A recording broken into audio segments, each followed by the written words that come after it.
तो last video में हमने फ़नल के बारे में समझा था। अभी हम लोग नेक्स्ट जो स्टेप है और बहुत पॉपुलर है वो है ब्रॉडकास्टिंग। तो व्हाट्सएप में जैसे नॉर्मल ऐप्स जब हम यूज़ करते हैं अपना जो ये व्हाट्सएप होता है, जब हम इनको यूज़ करते हैं तो हमारे नंबर्स बैन होने लगते हैं, व्हाट्सएप उनको ब्लॉक कर देता है। तो ऐसा कैसे हम कर सकते हैं कि हम मल्टीपल कस्टमर्स को एक साथ मैसेज भेजें और नंबर भी हमारा बैन नहीं हो। इसके लिए हमने ब्रॉडकास्टिंग दिया है। इसको दूसरे लैंग्वेज में बल्क मैसेजिंग भी बोला जाता है। इसमें हम लोग न्यू ब्रॉडकास्ट पे क्लिक करेंगे और ब्रॉडकास्ट का नाम दे सकते हैं बल्क मैसेजिंग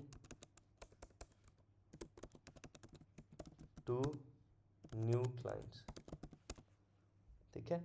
आप फिर उसमें से जो भी ब्रांड यूज़ करना चाहते हैं उसको आप सेलेक्ट कर सकते हैं मार्केटिंग के लिए। आप जैसे मान लीजिए इसको सेलेक्ट किया आपने, ठीक है। तो इसमें आपको दिखा देंगे कि कितने कस्टमर है, टोटल 44 कॉन्टैक्ट्स हैं, ठीक है। अब यहाँ पे दीजिए, क्लिक करिए। अब उनमें से भी अगर आप फ़िल्टर लगाना चाहते हैं, जैसे कोई इंडिया का है, यूएसए का है, ओल्ड क्लाइंट है, पार्टनर लीड है, हाई प्रायोरिटी है, जो भी आपने टैग्स लगाया है। मैं टैग्स का कॉन्सेप्ट एक बार बता देता हूँ। टैग्स का कॉन्सेप्ट आपको थोड़ा समझ में आना चाहिए कि इन जो अलग अलग कॉन्टैक्ट्स हैं इनको आप अलग अलग लेबल लगा सकते हैं। इससे क्या होता है, आप इनको इनको फ़िल्टर कर पाएंगे। और यहाँ पे ये भी बता देता है कि अगर ये जो कॉन्टैक्ट है क्या मल्टीपल ब्रांड्स में आया हुआ है तो उसके लिए भी हमको इसका बेनिफिट मिलता है। तो लेबल्स को आप यहाँ से भी सेट कर सकते हैं, फ़िल्टर तो यहाँ से भी कर सकते हैं। यूएसए, ये मैंने पहले भी बताया है वीडियो में। दूसरा तरीका ये है, इसमें अगर कुछ लेबल ऐड करना है तो आप यहाँ से न्यू लेबल पे क्लिक करके इसको ऐड कर सकते हैं, ठीक है। तो अभी के लिए ये मैं बताना चाह रहा था। देन ब्रॉडकास्ट पे आते हैं, न्यू ब्रॉडकास्ट पे जाएंगे, कैंपेन क्रिएट करेंगे। देन जिस भी नंबर से करना है, अगर सबसे करना है तो सारे नंबर्स यूज़ होंगे, अगर हमको सिर्फ एक का करना है, उससे करना है तो वो का हो यूज़ होगा। देन फिर फिल्टर बाय फनल, ठीक है। अगर हम फनल्स का यूज़ करके करना चाहते हैं कि फनल्स में जितने लोग घुसे हैं क्या उनका यूज़ करना है, तो उसको हम सेलेक्ट कर लेंगे। तब फिर क्या होगा कि फिर उतने ही कॉन्टेक्ट्स आएंगे जो कि फनल में यूज़ हुए हैं। तो बहुत सारे तरीके हैं जिसके थ्रू आप किन कॉन्टैक्ट्स को टारगेट करना चाहते हैं वो आप डिसाइड कर सकते हैं। या फिर आप ये डिसाइड करना चाहते हैं कि लास्ट 7 दिन में जितने भी कस्टमर आए हैं सबको मैसेज मार दो, लास्ट 30 दिन में जितने आए हैं सबको मार दो, ये भी आप कर सकते हैं। साथ ही साथ इसमें आप रोल का फ़िल्टर भी लगा सकते हैं। जैसे लास्ट मैंने 30 दिन का लगाया है तो 36 कॉन्टैक्ट्स आ गए। अब मैं मान लीजिए कि मैं केवल क्लाइंट चाहता हूँ तो ऐसे ज़ीरो है, कस्टमर 35 है। उसके बाद इसमें भी मैं अगर मान लो वीकू लेवल ये मैं लगाना चाहता हूँ, फ़िल्टर करना चाहता हूँ, वो भी फ़िल्टर लगेगा, है ना। तो बेसिकली ये फ़िल्ट्रेशन के लिए है। इसके बाद एक्टिव चाहिए सिर्फ आपको, and then exclude opted out. मतलब क्या है कि जिन्होंने ऑप्ट आउट किया हुआ है, मतलब क्या होता है, व्हाट्सएप में नंबर बैन क्यों होता है, क्योंकि आप उन लोगों को नंबर भेजते हैं, मैसेज भेजते हैं मार्केटिंग के, जिनको इंटरेस्ट ही नहीं है, ठीक है। तो अगर इंटरेस्ट नहीं है तो आप उनको मैसेज मत भेजो। अगर आप भेजेंगे तो आप वो आपको रिपोर्ट करेंगे या आपको ब्लॉक करेंगे। तो इसलिए हमें बहुत ज़रूरी है कि इस चीज़ को समझना, मार्केटिंग मैसेज भेजना। देन कंटिन्यू पे जाएंगे। देन जो भी व्हाट्सएप द्वारा अप्रूव्ड टेम्पलेट्स हैं उनको आप यूज़ कर सकते हैं ऑफ़र्स भेजने के लिए, और ये व्हाट्सएप द्वारा अप्रूव्ड होती हैं। व्हाट्सएप इनको अप्रूव करता है तभी आप इतने सारे ज़्यादा लोगों को मैसेज भेज सकते हैं मार्केटिंग के।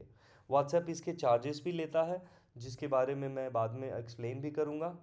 बट यहाँ पर वो सारे टेम्पलेट्स हैं जिसमें आप जिसको आप यूज़ कर सकते हैं। और टेम्पलेट में अगर कोई वेरिएबल यूज़ हो रहा है, जैसे मान लीजिए हाय, हाय के बाद आप नाम देना चाहते हैं, तो अब ऐसा तो नहीं है कि आप यहाँ एक कस्टमर का नाम लिखेंगे और या जितनों को भेजना है, मान लीजिए 100 लोगों को भेजना है, तो ऐसा तो नहीं है कि मैं सबका नाम यहाँ लिखूँगा। तो इसीलिए व्हाट्सएप एक ऐसा कर्ली ब्रेसेस वाला वेरिएबल देता है जिसमें आप ये बता सकते हैं कि आप यहाँ पे क्या यूज़ होना चाहते हैं। आप यहाँ पे कोई स्टैटिक वैल्यू चाहते हैं कि भाई एक ही नाम जो है सबको भेजो, हाय विकास, नहीं, आप ऐसा तो नहीं चाहेंगे। तो अगर आप ऐसा नहीं चाहते हैं तो आप कांटेक्ट में कोई फील्ड है उसको यूज़ कर लो। क्या उस कांटेक्ट का नाम यूज़ करना है, फुल नेम यूज़ करना है, ईमेल यूज़ करना है, फ़ोन यूज़ करना है, जो भी अवेलेबल होगा। अगर अवेलेबल नहीं होगा तो वो नहीं जाएगा। तो आप मान लीजिए यूज़र नेम ही सेलेक्ट कर लेते हैं, ठीक है। उसके तो उसके बाद जब ये हो जाएगा तो हम लोग क्या करेंगे कि अगर मान लीजिए कि ये वैल्यूज़ नहीं है तो आप उसके जगह पे क्या यूज़ करना चाहेंगे, वो ये है। फिर उसके बाद दूसरा वेरिएबल भी है। तो टेम्पलेट्स में वेरिएबल्स होते हैं, ये इस तरह के दिखते हैं, 1 2, ये बदलते हैं, अलग अलग कस्टमर के लिए अलग होता है। तो उसमें आप क्या यूज़ करना चाहते हैं वो मैटर करता है। अब इसमें order ID this is delivered, इसका मतलब आप ऑर्डर आईडी यहाँ पे, आपको ऑर्डर आईडी की जगह पे क्या भेजना है वो सेलेक्ट करना होगा। तो जितने वेरिएबल्स उतने ये सेटिंग्स आएंगे आपको। तो हालांकि ये यूटिलिटी है, आपको उतना ज़रूरत नहीं पड़ेगा। प्रोडक्ट मार्केटिंग के लिए या किसी और तरह से यूज़ करने के लिए आप इसका इस्तेमाल कर सकते हैं। फिर अगर उसमें बटन्स हैं तो बटन्स का भी यूज़ कर सकते हैं आप। जैसे मान लीजिए अभी आपको मैं एक मिनट, इसमें बटन वाले मैसेजेस भी होते हैं जिसमें आपको बटन की सेटिंग करनी होती है। तो ये बटन वाले मैसेज नहीं है यहाँ पर, बट अगर आपको ऐसा बटन वाला मैसेज मिले तो आप उसको यूज इस्तेमाल कर सकते हैं, ठीक है। ऑलरेडी अगर कोई सेट है पहले से ही कि हाँ उसमें चेकआउट ही जाएगा, रिमूव ही जाएगा बटन, तो वो फिर डायरेक्टली उसको सेंड कर देगा। और ये प्रीव्यू आपको यहाँ पे मिल जाएगा कि मैसेज कैसा जाएगा, है ना। और उसमें वो अपने आप चेकआउट और ये बटन्स और ये उस पर क्लिक करके कस्टमर रिप्लाई कर सकेगा। ये हो गया आपका मार्केटिंग के मैसेजेस। क्या मैसेज हम उनको भेजेंगे, जब हम उनको सेलेक्ट कर लेंगे, कंटिन्यू पे जाएंगे, देन यहाँ पे हम इनको शेड्यूल भी कर सकते हैं। चाहते हैं कि कल सुबह जाए, कल सुबह 10 बजे जाए, तो उस समय भी जा सकेगा। और डू नॉट डिस्टर्ब में है कि अगर आप चाहते हैं कि इस समय पे ना जाए तो वो भी आप सेट कर सकते हैं। फाइनली आपका कैंपेन जब सेटअप हो जाएगा, जब आप क्लिक करेंगे सेंड ब्रॉडकास्ट पे, तो सभी को वो मैसेज चला जाएगा। अभी मैं नहीं इसको सेंड करूँगा, बट आप इसको ज़रूर ट्राई करिएगा और हमें बताइएगा कि कैसा फीडबैक आपको मिल रहा है।